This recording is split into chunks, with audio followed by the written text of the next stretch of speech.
నాకొక ఫ్రెండ్ ఉండేది. చాలా బాగా చదివేది. నాతో పాటు క్వైరు, యూత్ యాక్టివిటీస్ చాలా బాగా పాల్గొనేది. కొంతకాలం తర్వాత హఠాత్తుగా అమ్మాయి చాలా సైలెంట్‌గా ఉంది. ఏదో ఆలోచనలో ఉండేది. సరిగ్గా తినేది కాదు. సరిగ్గా చదివేది కాదు. ఒకసారి అడిగితే చెప్పింది. ఎవరో తనని లావుగా ఉన్నావు నువ్వు అన్నారని. ఆ మాట చెప్పి బాధపడింది. నేనేం చేసినా లావు తగ్గటం లేదు.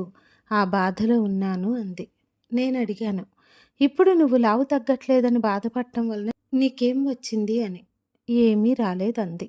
ఏమీ రాకపోతే ఏం పోయిందో ఆలోచించు. నీ చదువు, నీ సంతోష సమయాలు, దేవుని దగ్గర ఆశీర్వాదాలు పొందే అవకాశాలు పోగొట్టుకున్నావు కదా అని.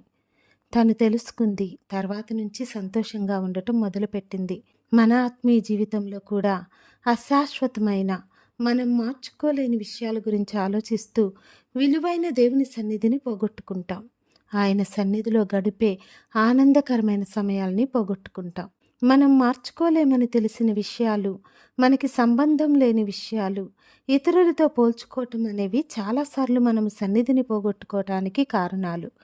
సమస్య ఏంటంటే, మనము తెలుసుకోవటం లేట్ అయితే పోయిన కాలాన్నే కాదు, ఆశీర్వాదాలను కూడా తెచ్చుకోలేం.